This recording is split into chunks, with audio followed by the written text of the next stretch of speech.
Warner, members of the committee, good morning. I'm here today to present the 2026 Annual Threat Assessment, joined by the directors of the CIA, FBI, DIA, and NSA.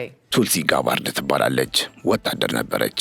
በተለይ እንደ አውሮፓውያን አቆጣጠር በ2004 አሜሪካ ወደ ኢራቅ ጦሯን ስታዘምት በውጊያው ውስጥ ተሳታፊ ከነበሩት ወታደሮች አንዷ ነበረች። አሁን ግን በዶናልድ ትራምፕ አስተዳደር ውስጥ እጅግ ግዙፉንና ስልታዊውን የብሔራዊ ደህንነትን ቢሮ በዋና ዳይሬክተርነት እየመራች ትገኛለች። የስልጣኗ እንደ CIA እና FBI ካሉ ታዋቂ ስለላ ተቋማት በተጨማሪ የብሔራዊ ጸጥታውን ናሽናል ሴኩሪቲ ኤጀንሲን፣ የመከላከያ ደህንነቱን ዲፌንስ ኢንተለጀንስ ኤጀንሲን፣ የብሔራዊ የሳተላይት ስለላ ቢሮን ናሽናል ሪኮኔሰንስ ኦፊስን እና የውጭ ጉዳይ መስሪያ ቤቱን የስለላና የምርምር ዘርፍ ቢሮ ኦፍ ኢንተለጀንስ ኤንድ ሪሰርችን ጨምሮ 18 የሚሆኑ የአሜሪካ ግዙፍ የደህንነትና የስለላ ተቋማትን በአንድ ማዕከል ትመራለች። ታዲያ ይህ ግዙፍ ቢሮ ከዓለም ዙሪያ የሚሰበሰበውን እጅግ ሚስጥራዊና ጥንቁቅ ሪፖርት በቀጥታ ለእሷ ያቀርባል። እሷ ደግሞ ይህንኑ መረጃ አቀናጅታ አኑዋል ትሪት አሴስመንት በሚል በየዓመቱ ለአሜሪካ ሴኔት ታቀርባለች። በዚህ ሪፖርቷ ላይ ቱልሲ ጋባርድ በዓለም ዙሪያ ተሰማርተው ከሚገኙ የሲአይኤ ሰላዮች የሳተላይት ምስሎችን ሌት ተቀን ከሚመረምሩ ናሽናል ሪኮኔሰንስ ኦፊስ NRO ባለሙያዎችና የጠላትን ሚስጥራዊ መልእክት ከሚጠልፉ የናሽናል ሴኩሪቲ ኤጀንሲ NSA የሳይበር ጠበብት የደረሷትን እጅግ ጥንቁቅ መረጃዎች ነው ለሴኔቱ ያቀረበችው። በዚህ ሪፖርቷ ላይ ቻይናና ሩሲያ ለአሜሪካ ዋነኛ ስጋቶች ተብለው በቀዳሚነት ተቀምጠዋል። ሩሲያ በዩክሬን እያካሄደች ባለው ጦርነት የበላይነቱን ለመያዝ የምታደርገው ጥረትና በህዋ ላይ የኒውክሌር መቃወሚያ መሳሪያዎችን ለመገንባት የምታሳየው ፍላጎት የዓለምን የሰላም ሚዛን ሊያናጋ የሚችል አደገኛ አካሄድ መሆኑን ቱልሲ ጋባርድ በጥብቅ አስረድታለች። በሌላ በኩል ቻይና በሰው ሰራሽ አስተውሎት AI እና በቴክኖሎጂ መስክ ያላት ግስጋሴ ከአሜሪካ ጋር ቀጥተኛ ፉክክር ውስጥ የከተታት እንደሆነ የገለጸች ሲሆን ታይዋንን በኃይል የመጠቅለል ፍላጎቷና በፓሲፊክ ውቅያኖስ ላይ የምታሳየው ወታደራዊ መስፋፋት ለዋሽንግተን እረፍት የሚነሳ የቤት ስራ ሆኖ ቀርቧል። እነዚህ ሁለት ሀያላን ሀገራት ከአሜሪካ ጋር ያላቸው ግንኙነት እየሻከረ መምጣቱ ለወደፊቱ የዓለም ፖለቲካ አዲስና አስፈሪ ገጽታ ሊሰጠው እንደሚችል በሪፖርቱ ተመልክቷል። በተመሳሳይ ሁኔታ የሰሜን ኮሪያና የኢራን ጉዳይም በዳይሬክተሯ ሪፖርት ውስጥ ልዩ ትኩረት ተሰጥቶታል። ሰሜን ኮሪያ የኒውክሌር መሳሪያዎቿንና ከአጎራጉር የሚተኮሱ ሚሳኤሎቿን አቅም እያሳደገች ከመሆኑም በላይ ከሩሲያ ጋር የፈጠረችው ወታደራዊ ጥምረትና ወታደሮቿን ወደ ጦር ግንባር መላኳ ለዓለም አቀፍ ደህንነት ትልቅ ማስጠንቀቂያ መሆኑ ተገልጿል። ኢራንም የተወሰደባት ወታደራዊ እርምጃ አቅሟ እንደተዳከመ ብትገልጽም አሁንም ግን የኒውክሌር ፕሮግራሟን እንዳላቆመችና በሳይበር ጥቃቶች አሜሪካን ለመፈተን የምታደርገውን ሙከራ እንደቀጠለች አስታውቃለች። እነዚህ አራት ሀገራት ማለትም ቻይና፣ ሩሲያ፣ ሰሜን ኮሪያና ኢራን በመካከላቸው የሚፈጥሩት ትብብር አሜሪካን በሁሉም አቅጣጫ እየፈተነ የሚገኝና ግዙፍ ስጋት መሆኑን ቱልሲ ጋባርድ ለሴኔቱ በዝርዝር አቅርባለች። ከእነዚህ ሁሉ ዓለም አቀፍ ስጋቶችና ከሀያላን ሀገራት ፍጥጫ በኋላ የቱልሲ ጋባርድን ሪፖርት እጅግ አነጋጋሪና ለኢትዮጵያውያን ትኩረት የሚሻ የሚያደርገው ደግሞ ትኩረቷን ወደ አፍሪካ ቀንድ ያዞረችበት አጋጣሚ ነው። ቱልሲ በሪፖርቷ ላይ የኢትዮጵያን ስም አንስታለች። ስሟ የተነሳው ኢትዮጵያ በቅርቡ ወደ ጦርነት ልትገባ የምትችል ሀገር ተብላ በመፈረጇ ነው። 18ቱ የስለላ ተቋማት የጠረጴዛ ላይ መረጃዎች የታጀበው ይኸው የ2026 ግምገማ ኢትዮጵያ ካለችበት ቀጠናዊ ውጥረት አንጻር ወደ አስከፊ የጦርነት አውድማ የመግባት እድሏ ሰፊ መሆኑን በጥቁርና ነጭ አስቀምጣለች። በዛሬው ዝግጅታችንም ለመሆኑ ኢትዮጵያ ከማን ጋር ነው ወደ ጦርነት ልትገባ ትችላለች የተባለው? ኢትዮጵያ ወደ ጦርነቱ ልትገባ የምትችልባቸው ምክንያቶች ምንድን ናቸው? እናስ ኢትዮጵያ ወደዚህ ጦርነት ከገባች የአሜሪካ ሚናና ቀጣይ እርምጃ ምን ሊሆን ይችላል የሚሉትን ዝርዝርና እጅግ ወሳኝ መረጃዎችን እናስደምጣቸዋለን። በተለይም ዋሽንግተን በዚህ ግጭት ውስጥ ልትወስድ የምትችለውን ወሳኝ እርምጃ በዝግጅታችን ማጠቃለያ ላይ የምናቀርብላችሁ ይሆናል። እስከ ፕሮግራሙ ፍጻሜ ድረስ አብራችሁን ቆዩ። አፓርታማ በኮንዶሚኒየም ዋጋ።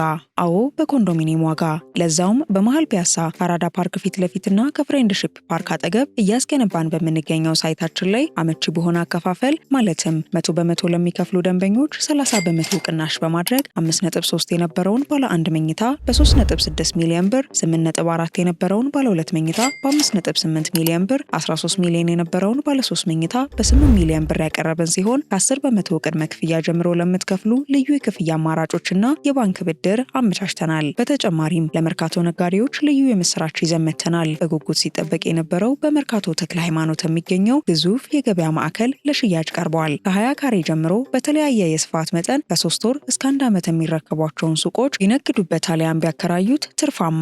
ለጋራ መገልገያዎች አናስከፍልም። ሞላችን በቂ የሆነ ተሽከርካሪ ማቆሚያ ያለው ሲሆን በአራቱ ማዕዘን የተሟላ እይታ ያለው መሆኑም ልዩ ያደርገዋል። ፈጥነው ይመዝገቡ። በ0919 42 2374 አሊያም በ0980 75 06 06 ላይ ይደውሉ። ሜሪት ሪል ስቴት።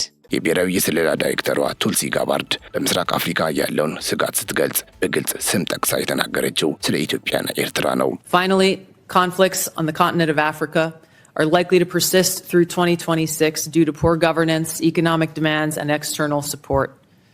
Tensions continue between Ethiopia and Eritrea, which could rapidly accelerate to conflict. ቱልሲ በንግግሯ ቴንሽንስ ኮንቲኒው ቢትዊን ኢትዮጵያ ኤንድ ኤርትራ ዊች ኩድ ራፒድሊ አክሰለሬት ቱ ኮንፍሊክት ስትል በሁለቱ ሀገራት መካከል ያለው ውጥረት አሁንም እንደቀጠለ መሆኑንና ይህም በማንኛውም ቅጽበት በፍጥነት አድጎ ወደ ቀጥተኛ ጦርነት ሊቀየር እንደሚችል በግልጽ አስረድታለች። ይህ የ18ቱ የአሜሪካ የስለላ ተቋማት የጋራ ግምገማ እንደሚያሳየው በኢትዮጵያና በኤርትራ መካከል ያለው ግንኙነት እጅግ አሳሳቢ ደረጃ ላይ መድረሱንና በቀጠናው ላይ ትልቅ የጸጥታ ስጋት መጋረጡን ነው። ቱልሲ አክላም በአጠቃላይ በአህጉሪቱ የሚታዩ ግጭቶች በአመራር ድክመትና በኢኮኖሚ ችግሮች ምክንያት እንደሚቀጥሉ የገለጸች ሲሆን በኢትዮጵያና ኤርትራ መካከል ያለው ይህ የሻከረ ግንኙነት ግን በልዩ ትኩረት ሊታይ የሚገባው የ2026 ዓመታዊ ስጋት መሆኑን አረጋግጣለች። ይህ ወደ ግጭት ሊያመራ ይችላል ተብሎ የሚጠበቀው ሁኔታ ዝም ብሎ የመጣ ሳይሆን መሬት ላይ ባሉ ተጨባጭ የፖለቲካና የጂኦፖለቲካ ምክንያቶች የተቃኘ ነው። ዋና ዋና ምክንያቶች የሚከተሉት ናቸው። የመጀመሪያው ያው በብዙዎች ዘንድ ሊገመት የሚችለው የባህር በር ጉዳይ ነው። በዚህም የባህር በር ፍላጎትና የቀይ ባህር ፖለቲካ ኢትዮጵያ ያላትን ግዙፍ ሕዝብና እያደገ የመጣውን ኢኮኖሚ ታሳቢ በማድረግ የራሷ የሆነ የቀጥታ የባህር በር ባለቤት የመሆን ፍላጎቷን በይፋ ማስታወቋ ለውጥረቱ ዋነኛ መንስኤ ሆኗል። ይህ ስልታዊ ፍላጎት በቀይ ባህር አካባቢ ያለውን የኃይል ሚዛን የሚቀይር በመሆኑ በኤርትራ በኩል እንደ ትልቅ የሉዓላዊነት ስጋት ተወስዷል። አዲስ አበባ የባህር ኃይልን መልሶ ለማደራጀትና ወደብን በባለቤትነት ለመያዝ የምታደርገው ጥረት በአስመራ በኩል የጠረፍ ደህንነትን የሚጋፋ ተደርጎ በመቆጠሩ በሁለቱ ወገኖች መካከል የቃላት ጦርነትና የወታደራዊ ዝግጅት ፉክክሩን አጧጡፎታል። ይህ የባህር በር ፍላጎትና የሉዓላዊነት ስጋት የፈጠረው የቃላት ጦርነት አሁን ላይ ከፉከራ አልፎ ወደ መሬት ወርዶ በተግባር መታየት ጀምሯል። በአዲስ አበባና በአስመራ መካከል ያለው ንትርክ እየጠነከረ በመጣ ቁጥር ሁለቱ ሀገራት ንግግራቸውን በወታደራዊ ጡንቻ ማጀብን አማራጭ አድርገውታል። ይህም በሁለቱ ወገኖች ዘንድ የሚታየው ፍጥጫ በቀላሉ ወደማይቀለበስ ወታደራዊ ግጭት ሊያመራ የሚችልበትን እድል እጅግ አሳድጎታል። በዚህ ምክንያት ከቃላት ፉክክር ባለፈ በተጨባጭ በድንበር አካባቢ የሚታየው እንቅስቃሴ እጅግ አስፈሪ ገጽታ እየያዘ መጥቷል። በዚህም በሁለቱ ሀገራት የጋራ ወሰን አካባቢ ካለፉት ጥቂት ወራት ወዲህ ታይቶ የማይታወቅ የሰው ኃይልና የከባድ መሳሪያዎች ክምችት እየተስተዋለ ይገኛል። ምንም እንኳ ሁለቱም ወገኖች ይህንን እንቅስቃሴ ለሉዓላዊነት ጥበቃና ለመከላከያ ዝግጅት እንደሆነ ቢገልጹም የታጠቀው ኃይልና ወታደራዊ ቁሳቁስ በአንድ ቀጠና ላይ እንዲህ በብዛት መስፈሩ ግን ጦርነቱ አይቀሬ መሆኑን ያመለክታል።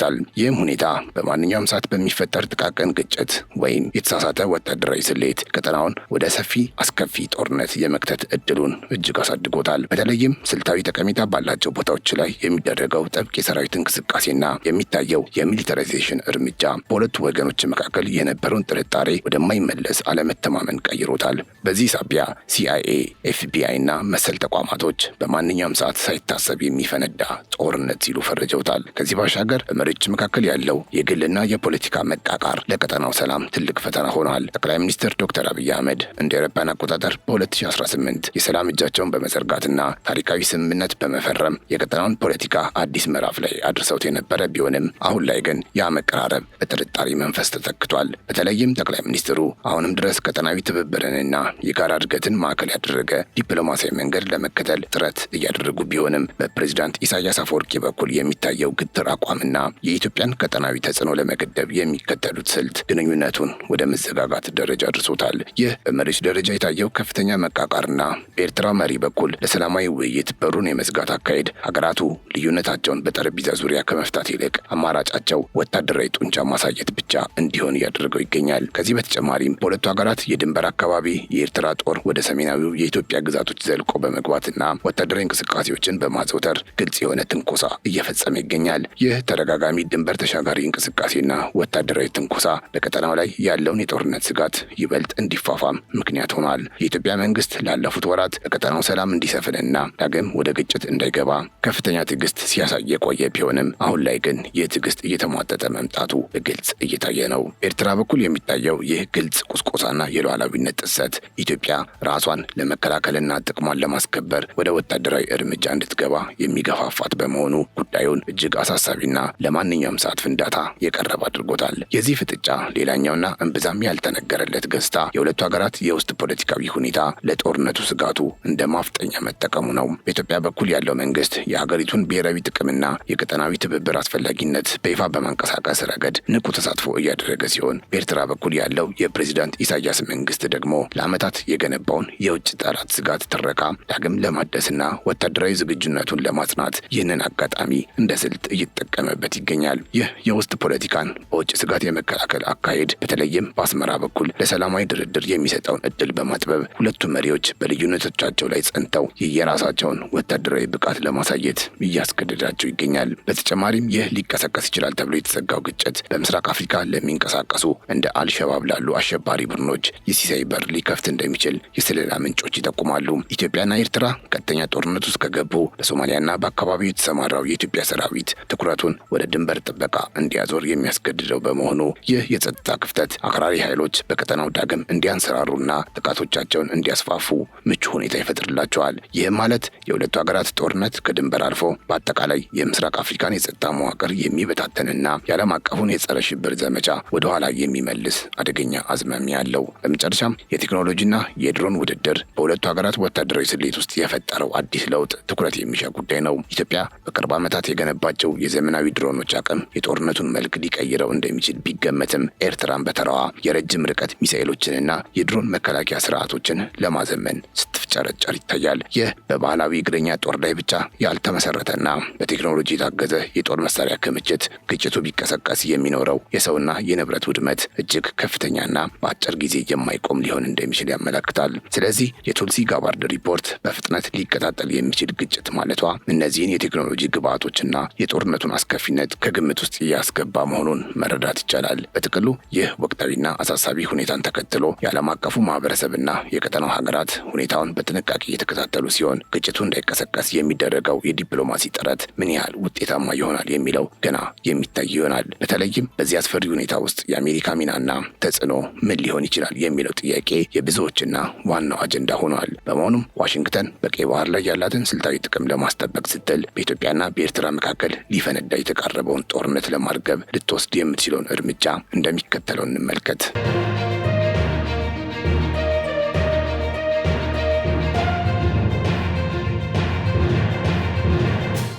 ኢትዮጵያና ኤርትራ ወደ ግልጽ ወታደራዊ ግጭት ሊያመሩ ይችላሉ የሚለው ስጋት በበረታበት በዚህ ወቅት የአሜሪካ መንግስት በቀጠናው ላይ ሊወስድ የሚችለው እርምጃ የዋሽንግተንን የቀይ ባህር ስልታዊ ጥቅምና የምስራቅ አፍሪካን መረጋጋት ማዕከል ያደረገ እንደሚሆን የፖለቲካ ባለሙያዎች ይተነብያሉ። አሜሪካ በዚህ ቀጠና ውስጥ ላይ የሚፈጠር ማንኛውም ጦርነት በዓለም አቀፍ የንግድ መስመርና በሽብርተኝነት መከላከያ ስራዎቿ ላይ ከፍተኛ እንቅፋት እንደሚፈጥር ስለምታውቅ የምትከተለው የዲፕሎማሲ መንገድ የመከላከያ ዲፕሎማሲ ወይም ፕሪቬንቲቭ ዲፕሎማሲ ላይ ያተኮረ ሊሆን እንደሚችል ይገመታል። ባለሙያዎች እንደሚገልጹት ዋሽንግተን መጀመሪያ ልትወስድ የምትችለው እርምጃ በከፍተኛ ዲፕሎማቶቹ አማካኝነት በሁለቱ ሀገራት መሪዎች ላይ ቀጥተኛ የጫናና የማግባባት ስራ መስራት ነው። ይህ እርምጃ በተለይም ልዩ መልእክተኞችን ወደ አዲስ አበባና አስመራ በመላክ የጦርነት ውጤት ለሁለቱም ወገኖች የሚያስከትለውን የኢኮኖሚና የፖለቲካ ኪሳራ በማስረዳት ላይ የተመሰረተ ይሆናል። አሜሪካ ለኢትዮጵያ የምታደርገውን የልማት ድጋፍና ከኤርትራ ጋር ያላትን ውስብስብ ግንኙነት እንደ ድርድር ካርድ በመጠቀም ሀገራቱ ወደ ጠረጴዛ ዙሪያ እንዲመጡ ወይም ቢያንስ በድንበር አካባቢ ያለውን ወታደራዊ ክምችት እንዲቀንሱ ዲስኬሌሽን ግፊት ታደርጋለች ተብሎ ይጠበቃል። በሌላ በኩል የአሜሪካ ዲፕሎማሲያዊ ስሌት ከሁለቱ ሀገራት ባለፈ እንደ ሳውዲ አረቢያና የተባበሩት አረብ ኤሚሬትስ ያሉ የቀጠናው ተጽዕኖ ፈጣሪ ሀገራትን ማሳተፍ ላይ ሊያተኩር እንደሚችል ተንታኞች ያመለክታሉ። ዋሽንግተን እነዚህ ሀገራት በኢትዮጵያና በኤርትራ ላይ ያላቸውን የኢኮኖሚና የፖለቲካ ተሰሚነት ተጠቅመው ግጭቱን እንዲገቱ የማስተባበር ሚና ልትጫወት ትችላለች። በተለይም በቀይ ባህር ደህንነት ላይ የጋራ ጥቅም ያላቸውን ያላቸውን ሀገራት በማሰለፍ በሁለቱ መሪዎች መካከል ያለውን የግል መቃቃር ወደ ጎን አድርገው ቀጠናዊ መረጋጋትን ቅድሚያ እንዲሰጡ የማድረግ ስራ የዲፕሎማሲያዊ ጥረቱ አካል ይሆናል ተብሎ ይታመናል። ነገር ግን እነዚህ ዲፕሎማሲያዊ ጥረቶች ውጤት ካላመጡ አሜሪካ ወደ ሪስትሪክቲቭ ዲፕሎማሲ ልትሸጋገር እንደምትችል ባለሙያዎች ያስጠነቅቃሉ። ይህ እርምጃ እንደ ኢኮኖሚያዊ ማዕቀቦች፣ የወታደራዊ ትብብር ስምምነቶችን ማገድና በዓለም አቀፍ የገንዘብ ተቋማት በኩል የሚደረጉ ድጋፎችን መገደብን ሊያካትት ይችላል። ዋሽንግተን ጦርነቱ እንዳይቀሰቀስ ያላትን ቁርጠኝነት ለማሳየት ግጭቱን የሚቀሰቅሱ አካላት ላይ የግልና የመንግስት ደረጃ ማዕቀቦችን እንደ ማስፈራሪያ ልትጠቀም ትችላለች። በአጠቃላይ የአሜሪካ ቀጣይ እርምጃዎች በምስራቅ አፍሪካ የሚገኘውን ስልታዊ ጥቅሟን ለማስጠበቅ ሲባል ከለስላሳ ማግባባት እስከ ጠንካራ ጫና የሚደርሱ የተቀናጁ የዲፕሎማሲ ስልቶች እንደሚሆኑ በሰፊው ይገምታል። ከላይ ከተጠቀሱት የዲፕሎማሲ ግፊቶች ባሻገር ዋሽንግተን በሁለቱ ሀገራት መካከል ያለውን ፍጥጫ ለማርገብ የምትከተለው ሌላኛው ስልት የቀጠናዊ ሚዛን ጥበቃ ነው። አሜሪካ በኢትዮጵያና በኤርትራ መካከል የሚፈጠር ቀጥተኛ ጦርነት የአፍሪካ ቀንድን ለሽብር ቡድኖችና ለባዕድ ኃይሎች ተጽዕኖ ክፍት እንደሚያደርገው ስለምታውቅ ወታደራዊ ግጭቱ ከመቀስቀሱ በፊት በሁለቱ ሀገራት መከላከያ ተቋማት ውስጥ ባሉ የደህንነት መስመሮች ወይም ኢንተለጀንስ ቻናልስ በኩል ጥብቅ ማስጠንቀቂያዎችን ልታስተላልፍ ትችላለች። ይህ ማለት ዋሽንግተን እንደ መጨረሻ አማራጭ ማንኛውም ወገን ቀድሞ ትንኮሳ ቢጨምር ሊከተለው የሚችለውን ዓለም አቀፍ መገለልና ወታደራዊ ተጠያቂነትን በግልጽ በማስቀመጥ ሁለቱ ሀገራት ከስሜታዊ ውሳኔ እንዲቆጠቡ የምታደርገው የጸጥታ ዋስትና ዲፕሎማሲ ነው። በአጭሩ የአሜሪካ ቀጣይ እርምጃ በምስራቅ አፍሪካ ላይ ያላትን የበላይነት ላለማጣት ስትል ከፖለቲካዊ ማግባባት ባለፈ ወታደራዊ ክንድን እንደ ማስፈራሪያ በመጠቀም ሰላምን በግድ የማምጣት ወይም ኢንፎርስድ ስቴቢሊቲ መንገድ ሊሆን ይችላል። በጥቅሉ የቱልሲ ጋባርድ የ2026 ዓመታዊ ግምገማ ለሴኔቱ ቀርቦ የሚታለፍ ተራ ሰነድ ሳይሆን ዋሽንግተን በቀጣይ ለምትወስዳቸው ስትራቴጂካዊ ውሳኔዎች እንደ መመሪያ የሚያገለግል ፍንጭ ነው። ሪፖርቱ ኢትዮጵያና ኤርትራን ወደ ጦርነቱ ሊገቡ የሚችሉ ሀገራት ሲል መፈረጁ አሜሪካ በቀጠናው ላይ ያላትን የስለላ መረብ ወደ ከፍተኛ ጥንቃቄ ሃይ አለርት እንድታሸጋገር ያደርጋታል። ይህ ማለት ከዚህ ሪፖርት በኋላ በዋይት ሀውስ በኩል የሚወጡ መግለጫዎችም ሆኑ የሚላኩ ልዩ መልእክተኞች ከዲፕሎማሲያዊ ጨዋነት ባለፈ የ18ቱን የስለላ ተቋማት ማስጠንቀቂያ መነሻ ያደረገ ጠንከር ያለ ይዘት ይኖራቸዋል። በመሆኑም የቱልሲ ሪፖርት ለአፍሪካ ቀንድ መሪዎች የተላከ ቀጥተኛ መልእክት ሲሆን ዋሽንግተን በሁለቱ ሀገራት መካከል የሚፈጠር ማንኛውም ወታደራዊ እንቅስቃሴ ብሔራዊ ጥቅሟን እንደሚነካው በግልጽ ያመላከተችበትና ሁኔታዎችን በቅርብ ለመቆጣጠር ዝግጁ መሆኗን ያረጋገጠችበት አጋጣሚ ተደርጎ ሊወሰድ ይችላል።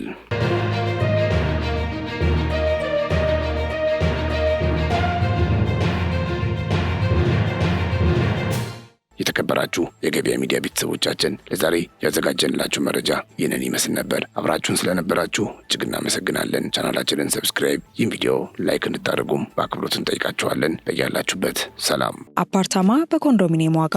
አዎ በኮንዶሚኒየም ዋጋ፣ ለዛውም በመሃል ፒያሳ ከአራዳ ፓርክ ፊት ለፊትና ከፍሬንድሺፕ ፓርክ አጠገብ እያስገነባን በምንገኘው ሳይታችን ላይ አመቺ በሆነ አከፋፈል ማለትም 100% ለሚከፍሉ ደንበኞች 30% ቅናሽ በማድረግ 5.3 የነበረውን ባለ 1 መኝታ በ3.6 ሚሊዮን ብር፣ 8.4 የነበረውን ባለ 2 መኝታ በ5.8 ሚሊዮን ብር፣ 13 ሚሊዮን የነበረውን ባለ 3 መኝታ በ8 ሚሊዮን ብር ያቀረበን ሲሆን ከ10% ቅድመ ክፍያ ጀምሮ ለምትከፍሉ ልዩ የክፍያ አማራጮችና የባንክ ብድር አመቻችተናል። በተጨማሪም ለመርካቶ ነጋዴዎች ልዩ የምስራች ይዘን መጥተናል። በጉጉት ሲጠበቅ የነበረው በመርካቶ ተክለ ሃይማኖት የሚገኘው ግዙፍ የገበያ ማዕከል ለሽያጭ ቀርቧል። ከ20 ካሬ ጀምሮ በተለያየ የስፋት መጠን ከ3 ወር እስከ 1 ዓመት የሚረከቧቸውን ሱቆች ቢነግዱበት አሊያም ቢያከራዩት ትርፋማ። ለጋራ መገልገያዎች አናስከፍልም። ሞላችን በቂ የሆነ ተሽከርካሪ ማቆሚያ ያለው ሲሆን በአራቱ ማዕዘን የተሟላ እይታ ያለው መሆኑም ልዩ ያደርገዋል። ፈጥነው ይመዝገቡ። በ0919 42 2374 አሊያም በ0980